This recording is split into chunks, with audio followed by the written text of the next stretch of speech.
네, 1부 마지막 순서는 리포트 뽀개기로 이어가 보겠습니다. 김태성 팀장과 함께합니다. 안녕하세요. 네, 안녕하세요. 네, 오늘도 저희가 이제 두 가지의 리포트를 준비를 했습니다. 먼저 첫 번째 리포트부터 확인을 해볼게요.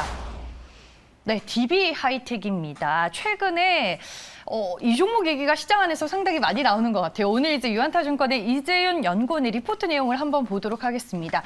2분기 실적, 영업이익이 시장 기대치를 상회할 것으로 예상을 하고 있고요. 일단 8인치 파운드리 호황이 장기화될 것이다. 이거를 포인트로 꼽아주셨습니다.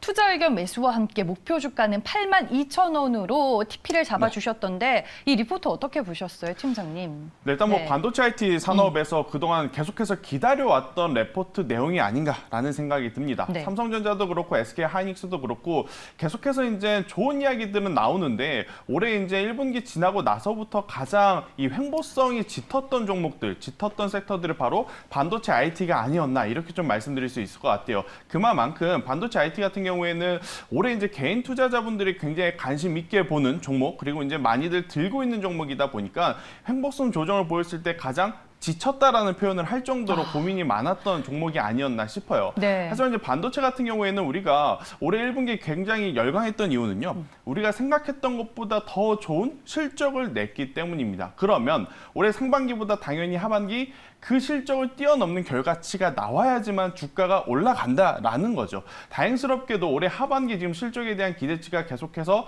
높아지고 있는 상황이다 보니까 DBIT 같은 경우에는 오늘 레포트와 함께 굉장히 좋은 모습을 보이면서 정말 오랜만에 이 매수 목표가를 82,000원으로 맞춰주는 이러한 좋은 리포트가 나오지 않았나라는 이야기를 한번 드려보도록 하겠습니다. 근데 뭐 반도체 섹터 실적 양호한 거 다 알고 있고 그렇죠. DB 하이텍은 3분기까지 실적이 좋다고는 하는데 우리가 뭐 그렇게 외치던 메모리, 비메모리의 빅사이클 이제 DB 하이텍이 하는 쪽이 8인치 파운드리잖아요. 그렇죠.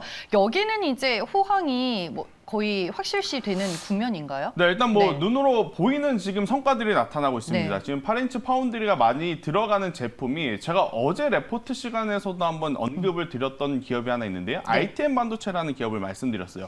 이 기업이 만드는 제품이 뭐냐면 무선 이어폰. 그러니까 무선 이어폰에 지금 8인치 파운드리가 이제 계속해서 이제 들어간다라고 보시면 될 것 같고 이 무선 이어폰을 포함해서 대다수의 이제 제품들이 굉장히 지금 수요도가 높다 보니까 자연스럽게 8인치 파운드리 같은 경우에는 이게 잘 팔릴 수밖에 없는 그러다 보니 수요가 이제 높아지게 되면 기업들 입장에서 어떻게 하겠습니까? 바로 캐파 증설에 들어가죠. 뭐 캐파 증설 한다 그래서 당장 이번 주에 캐파 증설 합시다. 그럼 다음 주에 공장 짓고 뭐 다다음 주에 양산하는 거 절대 아니죠. 네. 수개월 전에 수년 전부터 이미 파운드리 이 8인치 파운드리에 대한 수요가 이제 계속해서 늘어날 것을 이제 예측을 했던 DB하이텍이기 때문에 이 부분에 대한 이 캐파 증설을 미리 진행을 했었어요. 이제 그러한 성과가 올해 하반기에 충분히 나올 수 있다라는 것들이 이제 이 레포트의 핵심이기 때문에 굉장히 좋은 주가의 상승 모멘텀을 좀 보여주지 않나라는 이야기를 한번 드려보도록 하겠고요. 네. 차트를 보면서 한번 이야기를 해보면 정말 지루했습니다. 맞아요. 박스권. 네, 정말 지루해요. 특히 언제가 가장 지루하냐면요. 한번 큰 시세를 내고 나서 그 다음에 더 큰 시세를 낼 것처럼 하다가 한 달, 두 달, 세 달, 네 달 횡보를 할 때 가장 개인 투자자분들이 정말 피를 말리는 그런 답답함을 지금 보일 수밖에 없는데 딱 연초에 저때 매도 못한 나를 얼마나 원망했을까요? 그렇죠. 정말 이 저가격대 갖고 계신 분들 조금만 올라오면 매수가, 조금만 올라오면 수익인데 그 조금이 많이 안 올라와서 많이 답답하셨을 거예요. 근데 이제 오늘 같은 경우에는 굉장히 좋은 모습을 보이면서 상승을 했기 때문에요. 저는 지금 위치에서 만약에 보유하고 계신 분들 입장에서는 당연히 저는 유지. 이야기를 한번 드려보도록 하겠고 그동안에 반도체가 안 가니까 다른 섹터를 좀 매매해야지 했다가 지금 반도체를 한번 담아볼까 하시는 분들에게는 DB하이텍을 저는 뭐 원픽으로 한번 뽑아드려보도록 하겠습니다. 오, 알겠습니다. 목표 주가는 뭐 생각하신 가격대 있으실까요? 네, 일단 뭐 DB하이텍 같은 경우에는 지금 현재 가격 굉장히 좋다라고 생각이 들어요. 뭐 59,800원, 뭐 6만 원 이하에서 그냥 매수를 하신다라고 생각을 했을 때 저는 1차는 7만 원, 2차는 7만 5천 원 이렇게 목표가를 한번 제시 드려보도록 하겠고요. 일단 손절선은 5만 원을 제가 말씀을 드리는데 과연 지금 반도체 IT 업종이 밀린다 해서 손절을 해야 될까라는 고민은 여전히 갖고 있습니다. 개인적인 생각은 사실 밀릴 때마다 분할 매수해서 가져가는 전략이 가장 좋지만 그래도 리스크 차원으로 5만 원 이탈 시에는 그래도 현금화를 하는 전략이 필요하지 않나라는 의견 드려보도록 하겠습니다. 알겠습니다. 못 간다고 버리지 말고 일단은 좀 그렇죠. 뚝심 있게 지켜보자라고 말씀해 주셨고 손절 가격은 5만 원이었습니다. 그리고 연초의 전고점까지는 충분히 주가 상승이 가능해 보이다라는 의견을 주셨습니다.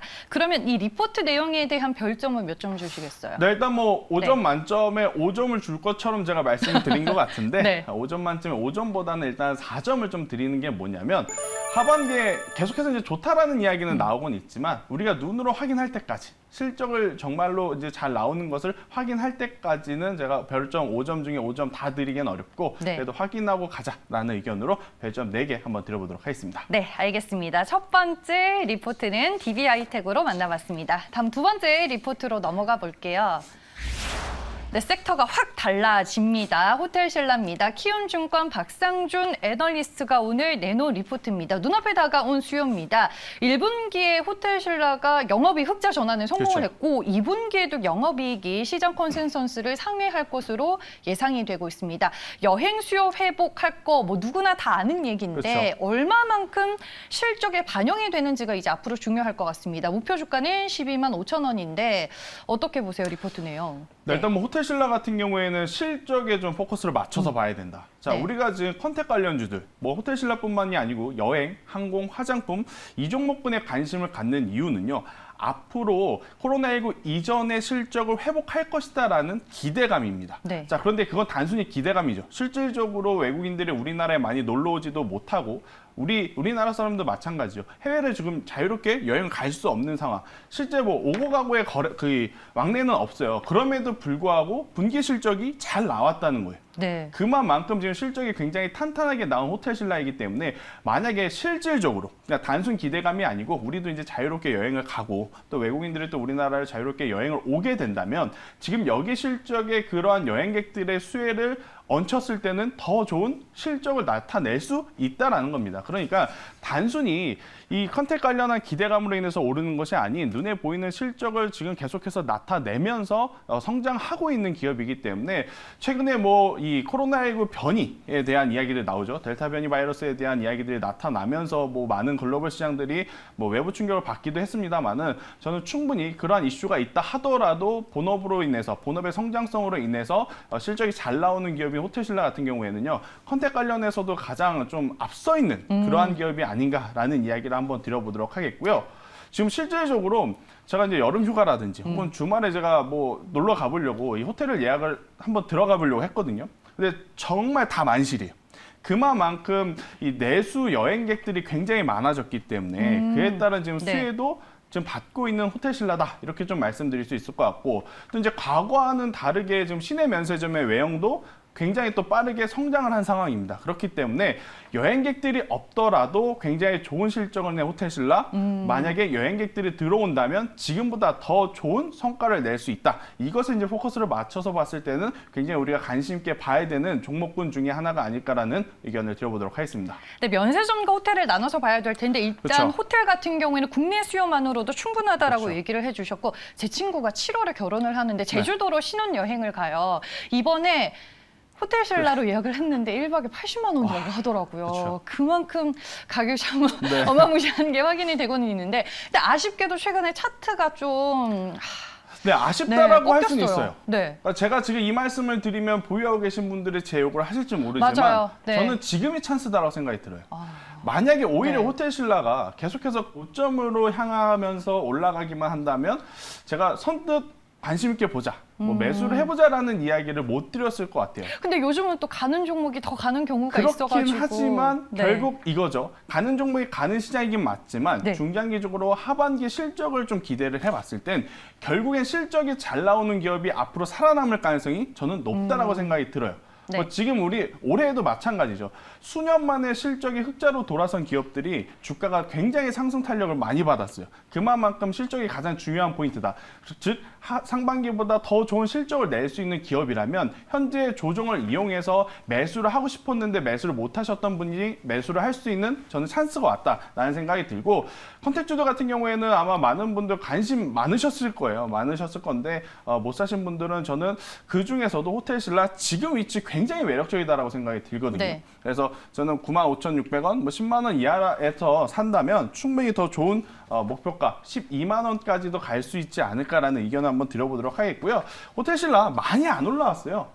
네, 일단 차트를 한번 주봉으로 봐보면 네, 굉장히 더 또 길게 바닥권에서 볼게요. 네. 올라온 것처럼 보이지만 주봉상 보더라도 그렇게 많이 올라오지 않았고요. 충분히 더 올라갈 수 있는 룸, 전 고점까지 이제 올라갈 수 있는 폭들이 많기 때문에 저는 그대로 우리가 적극적으로 관심 있게 볼 종목 중에 하나가 아닐까라는 의견 드려보도록 하겠습니다. 알겠습니다. 최근에 좀 추세가 꺾인 게 오히려 매수 기회가 될 수 있다라고 말씀해 주셨습니다. 오늘 좀 밑꼬리를 길게 다는 움직임 나와줬고요. 리포트와 동일하게 목표 주가는 뭐 한 12만 원. 12만 원으로 네, 저는 네. 잡는 게 좋을 것 같고요. 네. 만약에 밀린다라고 했을 때는 이제 85,000원이라는 가격대, 그러니까 최근에 이제 박스 하단 추세를 이탈하는 가격대를 네. 이제 이탈 시에는 손절하자라는 의견 드려보도록 하겠습니다. 알겠습니다. 그러면 이 리포트에 대한 별점은 몇 점일까요? 저는 이 리포트는 네. 내용도 괜찮았고요. 우리가 네. 실질적으로 트레이딩 관점으로 봤을 때 지금 참여를 해도 괜찮다라는 관점으로 봤을 때는 저는 5점 만점에 5점을 좀 드릴 수 오. 있지 않나라는 의견 드리도록 하겠습니다. 반도체 쪽보다는 내수 쪽을 그렇죠. 조금 더 좋게 보시는 팀장님의 성격이 확인이 되는 것 같습니다. 네, 이렇게 해서 두 가지 리포트 저희가 모두 만나봤습니다. 오늘 이제 팀장님이 소개해 주실 종목 들어봐야죠. 네, 일단 뭐 내수 소비재 관련해서 컨택 관련주를 더 좋게 이야기를 했으니 너는 또 그걸 갖고 왔겠구나라고 생각할 수 있겠지만 또 제가 갖고 온 종목은 네. 반도체 IT 쪽 코스모 신소재라는 기업을 가지고 왔어요. 코스모 신소재 같은 경우에는 우리가 소형, 중형, 대형 이 가전 제품에 들어가는 MLCC 관련 부품이다 이렇게 좀 볼 수 있을 것 같은데요. 자, 최근에 전기차의 판매량 그리고 모바일, 노트북 굉장히 많은 가전 제품이 지금 판매가 되고 있습니다. 해당 제품들을 만드는 기업들의 주가만 보더라도 수요가 이제 많다 보니까 주가도 많이 오른 것을 볼 수가 있어요. 그러한 가전 제품에 필수적으로 들어가는 부품 관련한 이 MLCC 관련 부품을 만드는 코스모 신소재 당연히 완제품이 많이 팔리면 해당 제품 안에 들어가는 부품을 만드는 기업의 실적도 늘어나는 것은 저는 어찌 보면 당연하지 않나라는 이야기를 드리면서 코스모 신소재 같은 경우에는 현재 전고점 딱 직전에 와 있거든요. 저는 이러한 차트의 흐름을 굉장히 중요합니다. 왜냐하면 여기에서 모멘텀이라고 네. 하는 건 앞으로 실적이 더 좋아질 것이냐, 혹은 기관과 외국인이 매력적으로 이제 사고 싶은 종목일 것이냐, 이 두 가지만 체크를 하면 되는데 첫 번째 상반기보다 당연히 하반기에 실적이 좋아질 수 있는 요건들이 많습니다. 당연히 이제 이 수요가 소비 패턴이 이제 변화되면서 굉장히 많은 제품들이 팔렸기 때문에 하반기 실적 충분히 기대해 볼 수 있다 이렇게 말씀드릴 수 있을 것 같고요. 두 번째 당연히 전기차가 만약에 많이 팔린다, 혹은 애플이라든지 삼성에서 신규 이 모델이 나왔을 때 판매가 흥행이 된다, 그러면 관련 부품사인 이 코스모 신소재의 차트 주가도 충분히 더 올라갈 수 있는 바 저는 코스모 신소재 지금 위치에서 우리가 적극적으로 공략해도 괜찮다라는 이야기를 한번 드려보도록 하겠고요.